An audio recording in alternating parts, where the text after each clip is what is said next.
Basically कभी भी इंसान अमर नहीं हो सकता, मगर हस्तर का ये श्राप था कि जो भी उसके संपर्क में आएगा वो अमर हो जाएगा। तो कैसे हैं आप सब? स्वागत है आपका हमारे इस चैनल में। तो आज हम आपके सामने जो कहानी लेकर आ रहे हैं वो ऐसी है जो आप एक बार जरूर सुनकर चौंक जाएंगे। आज हम बात करने जा रहे हैं तुम्बाड मूवी के बारे में। स्टोरी को 3 चैप्टर में डिवाइड किया गया है, जिसका फर्स्ट चैप्टर हमें दिखाया जाएगा 1918 का, सेकंड चैप्टर दिखाया जाएगा 1933 का, फिर आएगा थर्ड चैप्टर 1947 का। इस कहानी की शुरुआत इसके मेन कैरेक्टर सोहम शाह, जो अपने बेटे को बताते हैं कि आज से सदियों पहले एक पूर्ति की मूर्ति हुआ करती थी। उस पूर्ति की मूर्ति के पास अनाज और सोने का बहुत भंडार था। जिस वक्त ब्रह्मांड का जन्म हुआ उस वक्त पूर्ति की देवी ने अपने कोख से 16 करोड़ देवी देवताओं को जन्म दिया, लेकिन उनका फेवरेट था उनका फर्स्ट बच्चा, जिसका नाम था हस्तर। जैसे जैसे समय आगे बढ़ा, हस्तर ने अपनी ही माँ यानी पूर्ति की देवी का सोना चुराने की कोशिश की और वो इसमें कामयाब भी हो गया।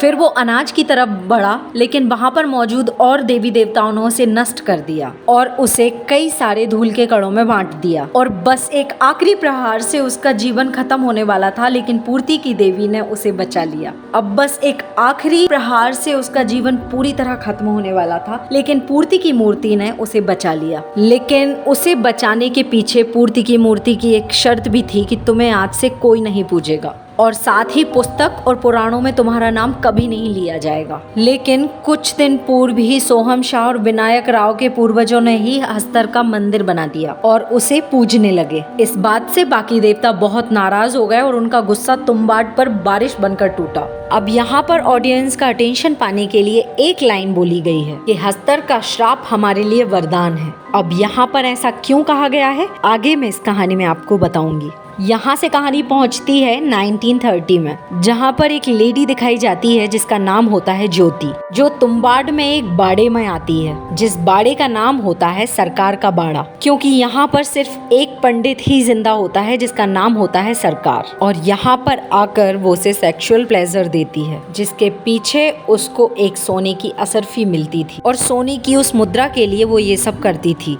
वहीं उससे सरकार कहते हैं कि ये सोने की मुद्रा ऐसे ही नहीं मिल जाती, इसे कमाना पड़ता है। वहीं पे सीन शिफ्ट होता है ज्योति के बेटों की तरफ, जिसमें से बड़े बेटे का नाम विनायक राव होता है और छोटे बेटे का नाम होता है सदाशिव राव। और ये दोनों बच्चे अपनी माँ का इंतजार कर रहे हैं, क्योंकि ये वो हर रोज सरकार के बाड़े में जाती थी। इस बार उसे आने में थोड़ा टाइम लग गया। तो यहाँ पर ये दोनों बच्चे आपस में बात कर रहे होते हैं कि बुढ़िया को खाना कौन देगा। इस कहानी में एक बुढ़िया भी है जिसे ये सभी अपनी दादी कहकर बुलाते हैं, और बेसिकली ये दादी इनकी नहीं है, ये है लकड़ नानी सरकार की। अब मैं आपको यहाँ पर एक बात समझा देती हूँ। सबसे पहले होता है पोता, देन बेटा, देन पापा, उसके बाद में होते हैं दादा, उसके बाद परदादा, और उसके बाद में होते हैं सरदादा, और फिर उसके बाद में होते हैं लकड़ दादा। ऐसे ही सेम टाइम लाइन इधर दूसरी तरफ आए तो नानी पोती, देन मम्मी, उसके बाद में नानी, उसके बाद में सर नानी, फिर पर नानी, उसके बाद होती है लकड़ नानी। इस लकड़ नानी की उम्र कम से कम 200 साल से भी ऊपर है। इसका पूरा शरीर सड़ गल चुका है, लेकिन उसमें जान अभी भी बाकी है। रात को सदाशिव अपनी माँ से पूछता है कि क्या आज आपको सोने की मुद्रा मिली। उस पर उसकी माँ गुस्से से कहती है कि वो कमानी पड़ती है, यूं ही नहीं मिल जाती। वहीं पर सीन चेंज होता है। अगले दिन सरकार की डेथ हो चुकी है और सरकार का दाह संस्कार करने के बाद ज्योति कहती है कि हम अगले ही दिन पुणे के लिए निकलेंगे। जैसा कि यहाँ पर टाइमलाइन 1930 की चल रही है, तो उस टाइम पर इतने गाड़ी और घोड़े नहीं हुआ करते थे, मतलब मोटरसाइकिल, कार इतने ज़्यादा उस टाइम पर अवेलेबल नहीं हुआ करते थे। और उस गाँव तुम्बाड में ये सब नहीं हुआ करता था, लेकिन पुणे में ये सब था, तो इसीलिए वो दोनों बच्चे बहुत ही उत्सुक थे। लेकिन गलती से सदाशिव जिस पेड़ की टहनी पर बैठा था, वो पेड़ की टहनी टूट जाती है और वहीं पर सदाशिव नीचे गिरकर घायल हो जाता है। उसकी माँ उसको वैद्य के पास लेकर जाती है। वो उसको वैद्य के पास लेकर जा रही होती है, तभी विनायक उससे पूछता है कि अगर बुढ़िया को भूख लगेगी तो मैं क्या करूँगा। तो वो विनायक से बोलती है कि तुम उसे कुछ बनाकर खिला देना, और अगर वो ज़्यादा कुछ करे तो उससे बोलना सो जा दादी, वरना हस्तर आ जाएगा। और उसके जाने के बाद सीन में वही होता है। थोड़ी देर में ही दादी भोजन के लिए कराहने लगती है। वो बोलती है कि मुझे भूख लगी है, मुझे खाना दे दो। और उसे खाना बनाने के लिए जब विनायक अपने घर के सामान को ढूंढने लगता है तो उस सामान में से ढेर सारा आटा विनायक के ऊपर गिर जाता है। अब जैसा कि उसे खाना बनाना नहीं आता था तो वो दादी के पीछे पहुंच जाता है। यहाँ पर दादी उससे कहती है क्या तुम्हें खजाना चाहिए? तो इस लालच के पीछे वो दादी के पास पहुंच जाता है। तो वहाँ दादी उसे बताती है कि सरकार के बाड़े में बहुत सारा खजाना है। अब विनायक दादी से और भी कुछ पूछता इससे पहले ही दादी उस पर हावी हो जाती है, उसे पकड़कर मारने लगती है और कहती है आज तो मैं तेरा गोश्त खाऊंगी, मतलब मैं तेरा मांस खाऊंगी। विनायक बहुत याद करता है लेकिन बहुत याद करने पर भी उसको याद नहीं आता। तो उस पर दादी उससे बोलती है क्या हुआ, भूल गया, नाम भूल गया, क्या बोलना है भूल गया। और दादी विनायक को ले जाकर उसकी गर्दन काटने लगती है। मगर फाइनली वहाँ पर विनायक को वो वर्ड्स याद आ जाते हैं कि सो जा दादी वरना हंसतर आ जाएगा। जैसे ही वो बोलता है तो दादी की बहुत ज़ोर से वही नींद लग जाती है। इस वक्त तक विनायक की माँ भी वहाँ तक पहुँच गई होती है। विनायक माँ से पूछता है कि क्या हुआ, सदाशिव का क्या हुआ, वो जिंदा है? तो उसकी माँ बोलती है नहीं, वो मर गया, हमें अभी यहाँ से निकलना होगा। और यहाँ से ये दोनों एक पानी की नाव में बैठकर सतारा की ओर निकलने लगते हैं। यहीं पर विनायक अपनी माँ से कहता है कि सरकार का बाड़ा तो हमारा हुआ ना, हमने इतने टाइम तक उनकी सेवा की तो हमें कुछ ना कुछ खजाना तो मिलना ही चाहिए। इस बात पे विनायक की माँ को गुस्सा आ जाता है और वो कहती है लालची इंसान, तुझे चाहिए क्या है? विनायक की माँ को विनायक पर इसलिए गुस्सा आता है क्योंकि उसने अभी थोड़ी देर पहले ही अपना बेटा खोया था। वो बोलती है कि ले ये सोने की मुद्रा ले और चुप कर। लेकिन फिर भी विनायक चुप नहीं होता है। कहता है कि हम दादी को खाना ही नहीं देंगे, अगर हम उस बुढ़िया को खाना नहीं देंगे तो वो हमें बता तो देगी कि खजाना रखा कहाँ पर है। लेकिन इन सब बातों से विनायक की माँ जान चुकी थी कि लालच बुरी बला है, इसीलिए वो विनायक से कहती है कि तू इस जगह पर कभी नहीं आएगा, मतलब तू तुम्बाट कभी नहीं आएगा। और ऐसा कहकर वो अपनी कसम भी दे देती है। और इसी के साथ इस मूवी का चैप्टर 1 यहीं पर ख़त्म होता है। अब कहानी आगे बढ़ती है 15 साल, जहाँ पर हमें टाइमलाइन दिखाई जाती है 1933 की। उसको लालच था उस खजाने को पाने का जिसका जिक्र दादी अक्सर किया करती थी। और वो यहाँ पहुँचकर सबसे पहले अपने ही घर पहुँचता है। लेकिन यहाँ पहुँचकर वो देख पाता है कि दादी के सीने में एक बहुत बड़ा पेड़ उग चुका है। विनायक राव देखता है कि 15 साल हो गए दादी को बिना खाए पिए, लेकिन आज भी उसकी सांसें चल रही हैं, आज भी वो जिंदा है। विनायक अपनी दादी से पूछता है कि दादी खजाना कहाँ पड़ा है? इस पर दादी उससे बोलती है लालची, तू मानेगा नहीं। तो विनायक राव दादी से बोलता है कि अगर मैं वो खजाना नहीं लूँगा तो कोई और ले लेगा, तो क्यों ना वो खजाना हम ही आपस में बांट लें। तो दादी उस पर कहती है कि मुझे अब कोई खजाना नहीं चाहिए, मेरे दिन पूरे हो चुके हैं। दादी कहती है अगर तू मुझे कुछ खिला नहीं सकता है तो मुझे जान से मार दे। बेटा भी कहता है ठीक है, आप मुझे खजाने तक पहुंचने का जरिया बता दीजिए और मैं आपको मुक्ति दे दूंगा। तो वहाँ पर दादी बताती है आज से कई साल पहले की बात है जब मैं कुएं में उतरने में बहुत तेज हुआ करती थी। इससे उसे पता चलता है कि खजाना कोई कुएं में है। और आखिर 3 महीने की कड़ी मेहनत के बाद विनायक राव उस कुएं तक पहुंच जाता है। और साथ ही कुएं में उतरना कैसे है ये भी उसे पता चल जाता है। लेकिन उस कुएं में से खजाना निकालना कैसे है उसको ये अभी भी पता नहीं होता है। वो वापस आता है और अपनी दादी से ये राज पूछता है। दादी उसको सारा राज बता देती है और उसके बाद विनायक अपना कर्तव्य पूरा करता है उसको जलाकर। सोने की मुद्रा को लेकर विनायक राव जब वापस अपने गांव पहुंचता है तो वह देखता है कि उसकी बीवी ने एक आटे का काम शुरू किया है जहां पर वो अनाज को पीस कर अपना गुजर बसर कर रही है। उस पर विनायक उस पर गुस्सा तो होता है लेकिन वो कहता है कि अब मैं तुम्हें रानी बना दूंगा, अब हमारे दिन बदलने वाले हैं और हमारे पास काफ़ी पैसा आने वाला है। अब विनायक अपनी हालत ठीक करके अपने मुनीम के पास जाता है। ये वही मुनीम था जिससे विनायक ने काफ़ी टाइम से कर्जा ले रखा था, 38 रुपये का कर्ज हुआ करता था।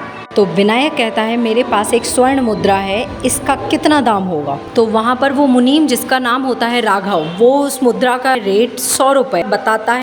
इसी के साथ विनायक राव का जो 38 रुपीज़ का जो कर्ज था वो चुक जाता है और इसके बाद इसको 62 रुपीज़ मिलते हैं। और वो मुनीम से कहता है कि ऐसी मेरे पास 3 मुद्राएं और हैं, क्या खरीदना चाहोगे? अब विनायक तुम्बाट जाकर ऐसी कई मुद्राएं साथ लाता है, कभी 8 या 10 मुद्राएं लाता है, कभी सिर्फ 2 ही होती हैं। ऐसी मुद्राएं बार बार लाने पर मुनि मुझसे पूछता है कि ये मुद्राएं तुम्हें कहाँ से मिल रही हैं, तुम ये सब लाते कहाँ से हो, कहीं ये चोरी का माल तो नहीं है। तो विनायक इस पर कहता है कि ये मेरे पुश्तैनी आभूषण हैं, आपको इससे क्या, बस ये चोरी की नहीं है। और धीरे धीरे करके विनायक के पास में काफ़ी अच्छा घर हो जाता है और उसके साथ ही इसकी कामुकता भी बढ़ती जाती है। एक बार राघव ऐसे ही जा रहा होता है तो उसे एक पुलिस वाला जिसका नाम होता है सार्जेंट कूपर उससे कांटेक्ट करता है। वो वहाँ पर उससे बोलता है कि तुम्हें एक ओपीएम की ज़रूरत थी, अगर तुम्हें ज़रूरत है तो मैं उसकी व्यवस्था करवा देता। ओपीएम का मतलब होता है ऑफिस पर्सनल मैनेजमेंट, जिसके लिए राघव ने कूपर को अर्जी लगाई थी। मगर कूपर के पास में सिर्फ और सिर्फ 1 महीना ही बचा होता है तुम्बाड से ट्रांसफ़र होने से पहले। तो राघव विनायक के घर पर पहुंचता है और उससे कहता है कि क्यों ना तुम मुझे अपना भागीदार बना लो, इससे मैं तुम्हारे पैसों का ख्याल भी रखूंगा, क्योंकि तुम मैनेज तो कर नहीं पाते होगे। इस पर विनायक कहता है कि मैं अपना मैनेज कर लूँगा, तुम अपना देखो। और ऐसा करते करते काफ़ी दिन बीत जाते हैं और अब सिर्फ 7 दिन बचे होते हैं कूपर के ट्रांसफ़र में। तो राघव इस बात पर सोचता है कि क्यों ना हम तुम्बाड जाने से पहले विनायक को यहीं रोक दूं, और वो विनायक को वहीं रोकने का सोचता है। इसी को लेके वो एक गांव की वैश्या को 50 रुपए में ख़रीदता है और वो विनायक राव से वहाँ रुकने को कहता है ताकि विनायक राव 2 दिन उसके साथ बिज़ी रहे और वो 2 दिन में अपना सारा काम कर ले और तुम्बाड जाकर वहाँ का खजाना लूट ले। लेकिन रात को वो लड़की 100 रुपये के लालच में आके सारी बातें विनायक राव को बता देती है। वो बताती है कि मुझे यहाँ पर राघव ने तुम्हारे लिए रोकने के लिए रखा है, इन 2 दिनों में वो खुद तुम्बाड जाकर उस खजाने की खोज करेगा। अब यहाँ सीन चेंज होता है तुम्बाड की तरफ, जहाँ पर राघव तुम्बाड पहुँच चुका होता है, लेकिन यहाँ पर तेज चालाक विनायक राव भी पहुँच गया है और वो उसकी हर कदम पर नज़र रखे होता है। लेकिन साथ ही वो अपने सारे राज उसको बताता जा रहा होता है कि वो कब क्या कहाँ जाता है, वो सब कुछ उसको बताता जा रहा होता है। राघव देखता है कि विनायक छोटे से ट्रंक के साथ कुएं में उतरा और सोने की मुद्राएं लेकर बाहर वापस लौटा। इसका मतलब ये था कि मुद्राएं कुएं के अंदर थी और विनायक के जाने के बाद राघव भी कुएं में उतरता है। उस कुएं के अंदर एक इंटरनली रास्ता होता है, काफ़ी दूर तक वो कुएं के अंदर तक गहराइयों में जाता है। वहाँ पर उसे एक बहुत बड़ा लोहे का ट्रंक मिलता है जिसमें पूर्ति की मूर्ति बनी होती है और उसमें एक रस्सी लटक रही होती है काफ़ी गहराई तक की। उस रस्सी के साथ में राघव वहाँ तक उतर जाता है और अब हमें यहाँ पर दिखाई जाती है पूर्ति की देवी की कोख, जो पूरी लाल कलर की होती है। वहाँ पर ऐसा लग रहा है कि कोई सांस ले रहा होता है। वहाँ पर एक लार्वा भी होता है जो ट्रांसपेरेंट होता है, जो राघव के पूरे शरीर में लग जाता है। तभी उसकी नज़र एक छोटे से ट्रंक पर पड़ती है जिसमें एक आटे की गुड़िया होती है। वहाँ पर जैसे ही अनाज की खुशबू हस्तर तक पहुँचती है, वो अनाज के साथ साथ राघव को भी काट खा जाता है। थोड़ी देर के बाद विनायक वहाँ पहुँचता है और देखता है कि जो हाल उसकी दादी का हुआ था वही हाल राघव का हुआ है। मगर राघव ने एक वक्त पे उसकी मदद की थी तो वो उसको इस हाल में नहीं छोड़ सकता था, इसलिए वो राघव को मुक्त कर देता है। अब यहाँ पर वही बात लागू होती है जो मैंने आपको स्टार्टिंग में बोली थी कि यहाँ पर हस्तर का श्राप हमारे लिए वरदान है।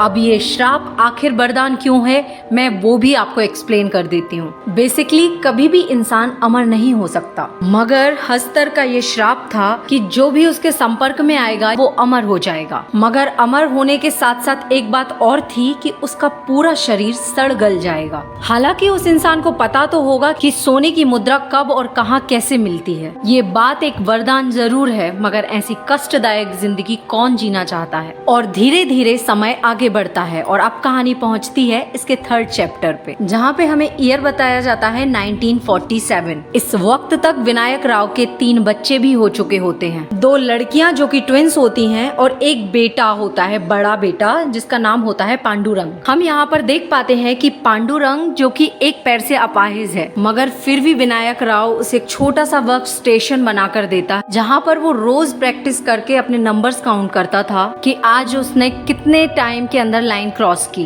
और जैसा कि ये टाइम स्वतंत्रता सेनानी का था तो गवर्नमेंट ने उस तुम्बाड की बॉडी को कम्प्लीटली सील कर दिया था। और जब विनायक को पता चलता है कि वो पूरा बाड़ा गवर्नमेंट के अंडर में आने वाला है तो वो टेंशन में आ जाता है कि वो वहाँ कैसे जाएगा, कैसे वहाँ से सोने की मुद्राएं निकाल कर लाएगा। और अब जैसा कि विनायक राव बूढ़ा हो चुका था, बार बार रस्सी पर चढ़ने और उतरने की वजह से उसकी ताकत खत्म हो रही थी, इसलिए उसने सोचा कि वो अपने बेटे को वहाँ ले जाकर उसको ट्रेनिंग वार्निंग देगा। और इसके बाद ये दोनों अपनी कार की मदद से तुम्बाड पहुंच जाते हैं। वहां पर पहुंचने के बाद विनायक राव अपने बेटे को आटे की गुड़िया बनाने की प्रैक्टिस कराता है और वो अपने बेटे से कहता है कि तुम इसमें पत्थर भी डाल दिया करो क्योंकि हस्तर पत्थर भी चबा जाता है। मगर वो डफर पांडुरंग छोटी सी आटे की गुड़िया वो अपने साथ ही वहाँ ले आया और जैसे ही वो उस गुड़िया को बाहर निकालता है उसके पीछे पड़ जाता है हस्तर। मगर जैसे तैसे विनायक राव वहाँ से अपने बेटे को बचाने की कोशिश करता है और पांडुरंग उसके पीछे की पोटलियां खोलकर कुछ असरफियां अपने पास रख लेता है। और जब वो बच बचा के ऊपर आते हैं तो सबसे पहले विनायक राव उसे खूब डांट लगाता है। वो अपने बेटे से बोलता है, तू पागल है क्या, हम मर सकते थे। वो कहता है कि जब मैंने कहा था कि आटे को वहाँ पर नहीं लेकर जाना है, तू आटे की गुड़िया को लेकर वहाँ क्यों गया। तो पांडुरंग कहता है, सॉरी पापा, आगे से ऐसा नहीं होगा। और घर आकर जब वो अपनी पहली असरफी अपनी माँ को दिखाता है तो माँ उससे पूछती है कि तूने वहाँ पर क्या देखा और आखिर ये तुझे मिली कैसे। तो पांडुरंग कहता है कि ये सब पापा और मैं देख लेंगे, तू तो सिर्फ घर संभालाई। इसका मतलब ये था कि ये राज सिर्फ और सिर्फ विनायक राव जानता था। जैसा कि लालच और कामुकता इस पूरे परिवार में ठूस ठूस के भरी थी, तो विनायक का बेटा पांडुरंग भी उसी कामुकता की वजह से उसी प्रोस्टिट्यूट के पास पहुंच जाता है और उससे कहता है कि जिस तरीके से मेरे पापा तेरे पास आते हैं उसी तरीके से मैं भी तेरे पास आऊंगा। और वो गिफ्ट में अपने पहले सोने की कमाई यानी 1 मुद्रा उसे दे देता है। अब जब रात को विनायक राव उसके पास पहुंचता है तो वह सोने की मुद्रा दिखाती है और कहती है कि वह उसे पांडुरंग ने दिया है। इस बात से विनायक राव क्या खोपड़ी में बवाल हो जाता है और वो घर आकर पांडुरंग को खूब मारता है। वो कहता है कि तू मुझे कॉपी करेगा, तुझे ज्यादा बड़ा बनना है। यहाँ वैसे ही बाड़ा अपने हाथ से निकला जा रहा है और तू उस लड़की के पास जाना चाहता है। तुझ जैसा लालची इंसान मैंने कहीं नहीं देखा। पर जूते खाते वक्त भी पांडुरंग के मन में सिर्फ और सिर्फ लालच था और वो कहता है कि कुछ ही टाइम में हम ज्यादा पैसे कमा ले तो आप उसे एक एक करके गुड़िया देते हो, क्या हो अगर हम बहुत सारी गुड़िया एक साथ दे दें तो वो गुड़िया खाने में काफी बिजी हो जाएगा और हमारे पास बहुत सारा टाइम मिल जाएगा उन सोने की मुद्राओं को उठाकर यहाँ लाने के लिए। इस बात पर विनायक राव सोचता है, आइडिया तो अच्छा है, मेरे दिमाग में क्यों नहीं आया। फिर वो अपने प्लान को इम्प्लीमेंट करने के लिए अपनी पत्नी से बहुत सारे आटे के पैकेट्स लेकर अपने बेटे को लेकर तुम्बाड के लिए निकल जाता है और कुएं में जाने से पहले एक बहुत बड़ा आटे का घेरा बना देते हैं। और अब वो जैसे ही अंदर पहुंचते हैं और अब विनायक राव जहां एक की जगह 2 गुड़िया निकालता है तो वहाँ हस्तर के भी एक की जगह 2 रूप हो जाते हैं। और जब दूसरे थैले से में भी पांडुरंग बाकी सारी गुड़ियाएं निकालता है तो जितनी गुड़ियाएं होती हैं उतने ही ज्यादा हस्तर भी बढ़ जाते हैं। ये देखकर तो विनायक राव की आंखें दंग रह जाती हैं। पर जो विनायक राव ने अपने और पांडुरंग के इर्द गिर्द आटे का घेरा बनाया था उसको हस्तर पार नहीं कर पा रहे थे। अब यहाँ पर ये चीज भी मैं एक्सप्लेन कर देती हूँ कि हस्तर ने जब पूर्ति की देवी यानी अपनी माँ से सोना सारा खींच लिया और अनाज लेने वाला था तो सारे के सारे देवताओं ने उसे भस्म कर दिया था। पूर्ति की देवी की यही शर्त थी कि वो अनाज को कभी छू नहीं पाएगा। इसका मतलब ये था कि जो अनाज का घेरा बनाया गया है वो उसे पार नहीं कर सकता था। और अगर इंसान के द्वारा उसे अनाज दिया जाता है, हस्तर खुद उनसे छीन नहीं रहा बल्कि इंसान उसे दे रहा है, तो वह 10 जन्मों का भूखा हस्तर उसे खाने से पीछे क्यों हटेगा। इतने सारे हस्तरों को देखकर वहाँ पर पांडुरंग तो बेहोश सा हो जाता है। और अब काफी रात हो चुकी थी जब विनायक और उसका बेटा उसी घेरे के अंदर थे और इंतजार कर रहे थे कि जैसे जैसे गुड़ियाएं खत्म हो वैसे वैसे हस्तरों की संख्या भी कम होती जाए। मगर फाइनली उनके पास अभी एक और बड़ी गुड़िया भी थी। इसका मतलब ये था कि अभी एक गुड़िया मौजूद है, इसका मतलब अभी भी एक हस्तर भी मौजूद है। तो अब यहाँ पर विनायक राव अपने आप का सेक्रीफाइस करने के अलावा और कुछ भी नहीं सोच पा रहा था और वो उस बड़ी गुड़िया से बहुत सारी छोटी छोटी गुड़ियाएं बनाता है और अपनी पूरी बॉडी पर बांध लेता है। पांडुरंग कहता है कि पापा आप ये क्या कर रहे हो और वो रोता रहता है। लेकिन विनायक राव को यही आइडिया सबसे सुटेबल लगता है क्योंकि उसे अपने बेटे की जान बचानी है। और अब वो खुद उस आटे के घेरे से बाहर निकल जाता है और जैसे ही वो बाहर निकलता है तो कई सारे हस्तर उसके पीछे पड़ जाते हैं। लेकिन जैसा कि आटे के घेरे की शर्त थी कि वो कभी भी अनाज को पार नहीं कर सकते, और जैसे ही वो उस घेरे से टच होते हैं तो सभी हस्तर खत्म होते जाते हैं और फाइनली ऐसा मूवमेंट आता है कि जब सारे के सारे हस्तर मारे जाते हैं। और अब यहाँ पर पांडुरंग उस पूरे ट्रंक से अपनी जान बचाकर बाहर आ जाता है, यानी कि देवी के कोख से बाहर निकलकर उस कुएं में से भी निकल जाता है। मगर जब वो बाहर निकलकर देखता है तो उसे अब उसके पिता विनायक राव वहाँ मिलते हैं। वो देखता है कि विनायक राव का भी वही हस्र हो चुका था जो दादी और राघव का हुआ था। वहाँ पर विनायक अपने बेटे को एक सोने की मुद्रा की पोटली देता है और कहता है कि ले, तुझे यही चाहिए था ना, तू इसी के लिए यहाँ तक आया था, ले जा मुझसे। मगर अब पांडुरंग को अपने पिता की कही हुई बात याद आती है कि हस्तर का श्राप हमारे लिए वरदान है। अब उस वरदान की वजह से हम अमर तो हो जाएंगे, मगर ऐसी जिंदगी भी किस काम की जिंदगी कि जब पूरा शरीर ही सड़ गल जाए। अब वो इस वक्त इन सोने की मुद्राओं को ना लेकर अपने पिता की मुक्ति के बारे में सोचता है और वो अपने पिता को जला देता है। और इसी के साथ ही ये मूवी यहीं पर खत्म होती है, जिससे एक बहुत बड़ी सीख हमें मिलती है कि लालच बुरी बला है। सो गाइस, आज की ये मूवी आपको कैसी लगी प्लीज कमेंट में जरूर बताएं।